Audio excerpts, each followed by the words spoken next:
أعوذ بالله من الشيطان الرجيم.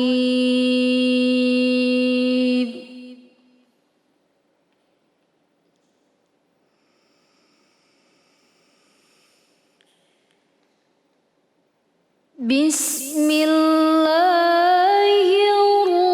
الرحمن الرحيم.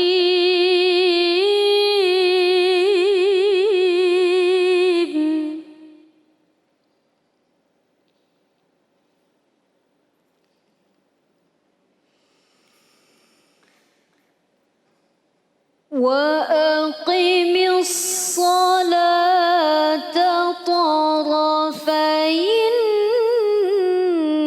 النهار وزلفا من الليل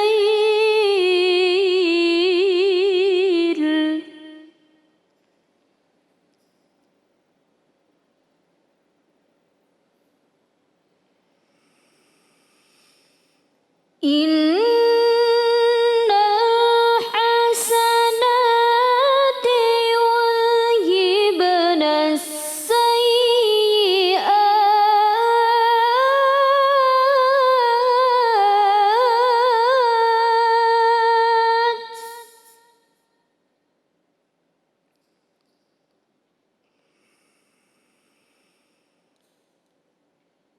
ذلك ذكرى للذاكرين.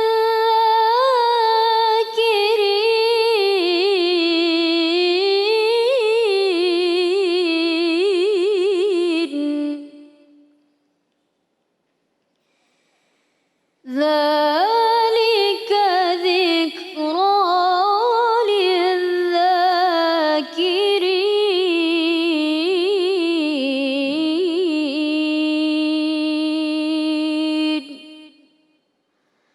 صدق الله العظيم.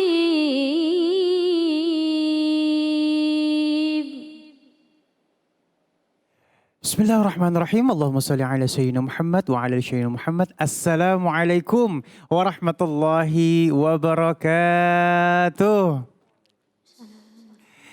Alhamdulillahirrabbilalamin. Kembali lagi saya Ali Zainal menemani pemirsa di rumah di dalam Cahaya Hati Indonesia. Masya Allah, ini kembali lagi kita akan membahas tema-tema kita yang sangat luar biasa. Di antaranya susah sholat ada apa? Bukan ada apa dengan cinta nih ya, ada apa susah sholat. Ini penting banget ya, kita harus introspeksi diri pastinya ya. Dan yang kedua, amal soleh pembawa husnul khotimah. Masya Allah.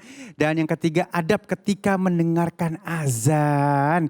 Insya Allah nanti kita bertemu dengan guru-guru kita yang dimuliakan Allah Subhanahu Wa Taala. Ada Al-Ustadz Zaki Mirza, Al-Ustadz Abi Maki. Dan seperti biasa nanti kita akan ngaji yuk. Tapi saat ini kita akan ngaji yuk bersama guru kita Al-Ustadz Azhari Nasution. Dan langsung aja kita akan konsentrasi semuanya. Bismillahirrahmanirrahim ya. Dengan tema kita yang pertama, susah sholat ada apa sih? Ya Allah ya. Langsung bersama guru kita Al-Ustadz Zaki Mirza. Assalamualaikum guru. Waalaikumsalam warahmatullahi wabarakatuh. Ini kadang-kadang orang suka nggampangin ya. Enggak, aku aneh-aneh, enggak susah sholat, emang aneh malas aja. Ada gitu juga nih. Nauzubillah min dzalik ya. Nah, susah sholat. Kadang-kadang rumahnya di samping masjid, tapi kayaknya kupingnya ketutup. Kagak mau jalan kakinya ke masjid. Habis itu kayaknya pas ajan gitu ya. Ya udah zuhur aja nih. Ya Allah gitu doang. Bukannya alhamdulillah gitu kan ya. Ya cepet banget ini udah zuhur ya. Kagak ada kegeraknya gitu guru. Nah mohon ilmunya guru, ini kenapa sih? Ada masalah apa sih sama orang ini? Iya. Baik silakan guru. Bismillahirrahmanirrahim. Assalamualaikum warahmatullahi wabarakatuh. Waalaikumsalam warahmatullahi wabarakatuh. Alhamdulillah. Assalatu wassalamu ala rasulillah. La hawla wa la quwwata illa billah. Subhanallah walhamdulillah. Wa la ilaha illallah wallahu akbar. Allahu akbar walillahilham.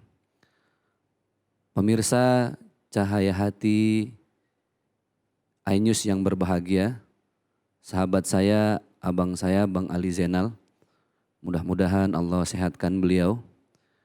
Ada guru-guru kita, Al-Mukarram, Al-Ustadz, Abi Maki, Al-Ustadz Azhari Nasution. Kita doakan beliau-beliau diberkahkan dunia akhirat oleh Allah Subhanahu wa taala. Dan di kesempatan yang mulia ini satu tema yang sangat dekat banget dengan keseharian kita, yaitu kewajiban sholat. Terutama untuk kita kids zaman now, anak-anak muda yang kadang ngerasa, sholat tuh cuman ngebebanin doang. Lagi asik-asik nongkrong, azan. Kalau yang Bang Ali bilang sih tadi masih mending, ya Allah cepet amat zuhur. Itu yang ribet kalau ada yang bilang, ya udah zuhur aja lagi. Jadi seakan-akan panggilan azan itu satu panggilan yang nyusahin. Padahal justru subhanallah ini satu panggilan yang sangat besar dari Allah Subhanahu wa taala, mengajak setiap hambanya untuk mengingat Allah. Di awal saya ingin sampaikan bahwa ketika Allah memerintahkan puasa, Allah memerintahkan zakat, haji, dan lain sebagainya, semua perintah itu disampaikan oleh Allah melalui malaikat Jibril. Kemudian disampaikan lagi kepada baginda Rasulullah Sallallahu Alaihi Wasallam. Tapi kalau udah urusan perintah sholat, Allah nggak pakai nitip-nitip lagi sama malaikat Jibril. Tapi Allah langsung memberangkatkan kekasihnya, Nabi besar kita Nabi Muhammad Sallallahu Alaihi Wasallam. Minal Masjidil Haram ilal Masjidil Aqsa. Diberangkatkan dari Masjidil Haram ke Masjidil Aqsa, diangkat langsung ke Sidratil Muntaha. Diberikanlah perintah yang pada awalnya sholat sebanyak 50 waktu dalam satu hari satu malam. Kebayang gak tuh, terutama kita yang muda. Mungkin kalau yang nenek-nenek sih emang demennya kali ya, mengapain lagi udah jelang maghrib. Kalau gak ibadah ame sholat. Tapi buat yang muda mungkin kalau saat itu tidak ada daya tawar dari seorang Nabi Muhammad Sallallahu Alaihi Wasallam 50 waktu, la ilaha illallah. Lagi syuting model begini Bang Ali, baru buka bismillah assalamualaikum udah azan lagi. Tapi setelah tawar menawar subhanallah, ditetapkanlah waktu kita sebanyak 5 waktu yang wajib, yang fardu. Subuh, zuhur, asar, maghrib, isya. Dan ini menjadi satu perintah bukan hanya kepada kekasihnya, tetapi bahkan Rasulullah menyampaikan risalah ini, diwajibkan sholat fardu 5 waktu ini kepada semua umatnya. Ada apa dengan itu semua? Ternyata memang di dalam surat Al-Ankabut, surat ke-29 ayat 45, Allah Subhanahu wa taala berfirman, A'udzubillahi minasyaitonirrajim, wa aqimis shalah, innas salata tanha anil fahsya'i wal munkar, wala dzikrullahi akbar. Dan ternyata Allah memerintahkan sholat, dirikanlah sholat. Supaya apa? Karena dengan sholat tersebut seharusnya orang yang mendirikan sholat tercegah dari perbuatan keji dan mungkar. Ini yang perlu kita catat bareng-bareng. Orang yang benar-benar mendirikan sholat harusnya dengan sholatnya dia tercegah dari perbuatan keji dan mungkar. Inilah misi kenapa kita diperintahkan untuk mendirikan sholat. Supaya kita punya kekuatan dalam hati, dalam diri untuk menjauhkan diri kita dari perbuatan keji dan mungkar. Harusnya ke situ. Tetapi pada prakteknya mohon maaf lahir batin. Berapa banyak orang mungkin jangan-jangan kita sholatnya rajin, Masya Allah tepat waktu, belum lagi sholat sunnah, tahajud, oh subhanallah. Ngomongin orang juga gak berhenti-berhenti. Kita sholat duhanya rajin, minta rezeki sama Allah. Tapi subhanallah, kepoin status orang juga gak ngaso-ngaso. Atau jangan-jangan habis sholat zuhur selesai posting cepret, alhamdulillah zuhur selesai. Jadi kepengen tuh orang sewarga di Instagram dia pengen tahu kalau dia habis melaksanakan sholat zuhur. Artinya apa? Artinya begitu banyak sholat-sholat kita selama ini belum merubah diri kita menjadi manusia lebih baik lagi. Manusia yang peduli sama tetangga. Manusia yang ketika sholat, selesai sholat dia mengucapkan Assalamualaikum warahmatullah, Assalamualaikum warahmatullah. Setelah dia punya hubungan langsung kepada Allah, Akhirnya dia langsung lagi bersilaturahim dengan orang di sebelah kanan dan kiri para tetangganya, peduli lagi terhadap sesama. Siapapun, orang duafa, anak-anak yatim dan lain sebagainya. Nah, lalu berarti misi dari apa yang Allah sampaikan jelas, clear, fix. Kalau ternyata sholat itu justru jadi benteng kita. Jadi kalau seandainya kita nggak sholat, yang rugi bukan Allah. Allah nggak akan pernah gulung tikar kalau kita nggak sholat. Jangan timbang kita sendirian, se-RT, se-RW, sekelurahan, sedunia orang nggak sholat, Allah nggak akan bangkrut. Yang rugi itu kita. Karena dengan sholatlah kita membangun pondasi supaya kita punya hati yang peka. Rendah hati, ingat mati. Itu yang susah. Kenapa sih ya kita malas amat ya kalau mau sholat. Padahal udah niatnya kenceng dan lain sebagainya. Atau ketika azan berkumandang, emang di saat azan kita diam gak ngapa-ngapain. Tapi saat itu kita gak langsung sholat dan lain sebagainya. Ada satu hal yang memang kurang dalam diri kita yaitu kesadaran diri. Bahwa apa? Bahwa tadi misi dari diperintahkan kita mendirikan sholat untuk menjadikan diri kita lebih baik lagi. Di mata Allah Subhanahu wa ta'ala dan di mata manusia siapapun. Bahkan di mata semua makhluk hidup di alam semesta ini. Jadi bagaimana menghadapi rasa malas yang ada di dalam diri kita ketika menghadapi sholat. Sebenarnya semua kembali kepada kesadaran diri. Kadang orang itu kudu dibenturin dulu baru dia sadar. Berapa banyak orang yang mau tidak mau dia rajin mendirikan sholat khusyuk ketika dia sudah mengalami sakit yang tidak kunjung sembuh. Nauzubillah min dzalik. Berapa banyak orang yang akhirnya sadar. Kesadarannya karena dibenturkan sama Allah, dia kecelakaan, dia masuk ICU. Namanya juga ICU kan. Orang kalau udah masuk ICU udah bahaya, ICU. Wow. Dalam hati dia sebentar lagi mau lihat Allah nih ICU gitu kan. Orang kalau sudah masuk ICU subhanallah ini udah di ujung sakaratul maut. Tapi alhamdulillah Allah ngasih kesempatan hidup lagi. Di saat itulah akhirnya dia baru berbenah diri, dia memperbaiki sholatnya. Kadang manusia kudu dibenturin dulu, sama kayak anak kecil. Anak kecil itu kadang kalau kita bilangin, udah dipelototin, udah dinasehatin, udah diteriakin, tetap aja bandel, tetap aja nakal. Nah suatu hari dia nyungsep dari bangku, palanya nyusur ke ubin, baru dia nangis sendiri kejar. Paling orang tua bilang, nah lo rasain dah kan gitu. Begitupun kita sama. Kadang ada masanya satu tragedi, satu musibah membuat kita menjadi ingat kepada Allah. Makanya tadi wala zikrullahi akbar, wala zikrullahi akbar. Ternyata subhanallah keutamaan mengingat Allah lewat sholat itu jauh lebih besar dari semua ibadah yang ada. Itulah kenapa kala Nabi SAW baginda Rasulullah beliau bersabda, awalu ma yuhasabu bihil abdu yaumal qiyamati as-salah. Yang pertama kali ditanya di saat nanti masuk kita ke alam barzah, di saat nanti kiamat tiba, bukan seberapa banyak harta kita, bukan seberapa tinggi jabatan kita, bukan seberapa mewah kendaraan kita, tapi yang ditanya sama Allah, sebagaimana yang Allah sampaikan tadi, semampu apa sholat kita, mampu menjadikan diri kita menjadi manusia lebih baik lagi. Fawailul lil musallin alladzina hum an salatihim sahun. Merugilah orang yang sholat. Loh kok begitu? Orang yang dengan sholatnya dia lalai. Lalai bukan hanya dalam masalah waktu, tapi sholatnya tidak menjadikan dia menjadi manusia lebih baik lagi. Maka dari itu buat semuanya yuk kita introspeksi diri kita masing-masing, terutama bagaimana sholat kita selama ini kepada Allah Subhanahu wa ta'ala. Karena begini, banyak juga orang yang baru hijrah gitu ya.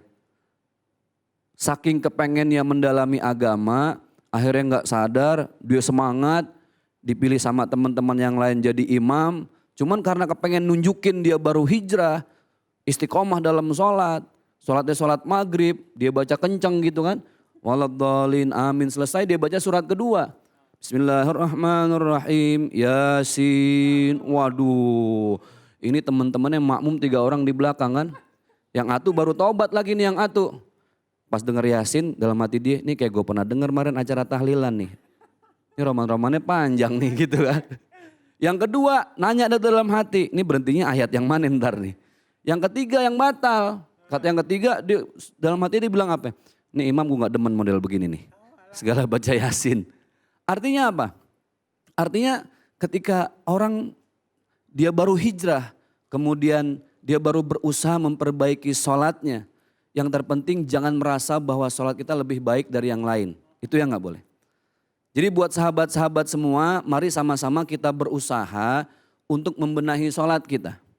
Yakinlah orang yang sholat senantiasa dia berada dalam ketenangan hidup. Makanya sholat itu bukan hanya sekedar dilaksanakan, tapi didirikan. Kalimatnya wa aqimis sholat. Kenapa kok harus didirikan bukan dilaksanakan? Banyak orang yang melaksanakan sholat tapi belum mendirikan sholat. Sholatnya hanya sekedar sholat, gerakannya sekedar hanya gerakan, takbir hanya takbir. Tapi dia tidak mampu mengimplementasikan takbirnya dalam keseharian. Contoh gerakan takbir, Allahu Akbar. Ini kan tanda orang nyerah bang di mana-mana. Allahu Akbar, pasrah, nyerah. Jadi kalau udah Allahu Akbar, maka sebenarnya dia memasrahkan segala tujuan aktivitas hidupnya hanya untuk Allah Subhanahu wa Ta'ala. Nggak usah jauh-jauh dah gerakan sujud. Kita lihat bahwa ternyata orang yang sujud merendahkan dirinya serendah-rendahnya di mata Allah Subhanahu wa Ta'ala. Karena orang yang sujud sebenarnya dia sedang menempelkan sesuatu yang paling penting dari bagian tubuhnya yaitu kepala. Kepala adanya di atas, tapi ketika sujud benar-benar ada di bawah. Dia membaca Subhana rabbiyal a'la wa bihamdih, karena sebenarnya dia sedang merendahkan dirinya serendah-rendahnya dan meninggikan Allah setinggi-tingginya. Mudah-mudahan apa yang saya sampaikan, terutama nasihat buat saya, bisa mengevaluasi sholat kita masing-masing. Amin ya Allah. Sehingga ke depannya kita menjadi manusia lebih baik lagi di mata Allah dan Amin. di mata makhluk hidup di alam semesta ini. Masya Semoga bermanfaat. Wassalamualaikum warahmatullahi wabarakatuh. Waalaikumsalam warahmatullahi wabarakatuh. Masya Allah, dan langsung aja kita masuk ke dalam pertanyaan sosmed kita nih guru, mohon izin. Ini dari Yap. @aul_rahma. Kenapa nih? Karena ini bagus banget pertanyaannya ya. Kenapa setiap kita punya niat untuk sholat nih, baru niat nih. Iya. Harusnya jangan niat lah, udah wajib ini, harus kudu mesti ya. Baru niat untuk sholat terasa berat, katanya males banget. Padahal sudah ada niat tuh kata dia untuk melakukannya. Apa yang harus saya lakukan Ustadz, diruyah ente? Enggak ya. Nah ini, maaf Ini ya. banyak jin nih kali. Jadi baru niat, harusnya udah gak boleh niat ini ya. Harusnya udah mau harus kerjain ya. Ini mohon ilmunya guru. Makanya ya kalau kata orang tuh malu sih dibang niat doang sih. Sama aja lu mau makan niat doang. Di depannya enak tuh, ada semur, nasi ulam, kerupuk, sambal. Wah mantap banget dah. Itu niat doang, gue niat nih. Nggak makan-makan. Kira-kira kenyang kagak tuh ya? Kagak. Agak kenyang guru. Sama, orang juga kalau udah niat sholat, yang kudu dilawan adalah rasa malas. Udah bismillah aja deh gitu kan. Kenapa seperti itu? Karena biasanya yuwaswisu fi sudurin nas. Kan yang namanya setan tuh bisikannya ada aja ya gitu. Kalau istilah di film-film kartun tuh yang sebelah kanan kita warna putih, malaikat. Yang kiri ini biang setan nih. Setannya ya. Iya. Ya. Kata yang putih, udah yuk sholat, yang kiri ntar aja, tenang tuh bakso belum kelar urusan kan gitu. Iya, Jadi ya godaannya seperti itu, tapi disitulah Allah sedang menguji keimanan kita. Jangan cuma niat, tapi niat harus kita langsung praktekkan supaya niat tidak hanya sekedar niat, tapi niat menjadi satu gerakan, yang gerakan itu justru menjadi amal jariah kita dunia akhirat. Masya Allah, amin ya rabbal alamin. Ini jadi perwakilan banyak orang nih ya. Mudah-mudahan apa yang disampaikan oleh guru-guru kita, istilahnya memotivasi kita nih ya. Next udah gak boleh niat lagi, emang udah wajib kerjain sholatnya ya. Dan sesaat lagi kita akan membahas amal soleh pembawa husnul khotimah. Masya Allah, bersama guru kita Al Ustadz Abi Maki. Jangan kemana-mana, tetap bersama kami di Cahaya Hati Indonesia.